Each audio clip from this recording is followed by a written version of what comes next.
सरकारी कार्यालय म्हटलं की काम लवकर होईल याची फारशी अपेक्षा नसते. मात्र या समजाला छेद देत ठाणे प्रादेशिक परिवहन कार्यालयाने एक आदर्श निर्माण केलाय. महाराष्ट्र शासनाने राबवलेल्या 100 दिवसांचे कार्यालयीन सुधारणा विशेष मोहीम अंतर्गत राज्यातील सर्व प्रादेशिक परिवहन कार्यालयांमध्ये ठाणे कार्यालयानं प्रथम क्रमांक पटकावलाय. 23 मे 2025 रोजी जाहीर झालेल्या विभागीय स्तरावरील कार्यालयाच्या कामगिरीत ठाणे कार्यालयाने उत्कृष्टतेचा मान मिळवलाय. लातूर कार्यालयाने द्वितीय तर पिंपरी चिंचवड कार्यालयाने तृतीय क्रमांक मिळवला.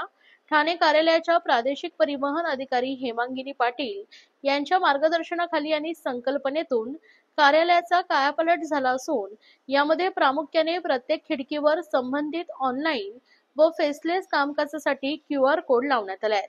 येणाऱ्या नागरिकांना कार्यालयाची माहिती दर्शवणारे सूचना व दिशादर्शक फलक, पिण्याच्या पाण्याची व्यवस्था, सुसज्ज प्रतीक्षा कक्ष, अपंग नागरिकांसाठी रॅम्प व व्हीलचेअर, महिला व ज्येष्ठ नागरिकांसाठी सहाय्य व सैन्य दलातील कर्मचाऱ्यांना प्राधान्य देण्यात येतं. कार्यालयातील जुने भंगार साहित्य, कालबाह्य कागदपत्रे हटवून परिसर स्वच्छ करण्यात आला. जप्त वाहनांचा लिलावही करण्यात आलाय. आपले सरकार व PG पोर्टलवरील तक्रारी वेळेत सोडवल्या जात असल्याची माहिती उपप्रादेशिक परिवहन अधिकारी रोहित काटकर यांनी दिली आहे.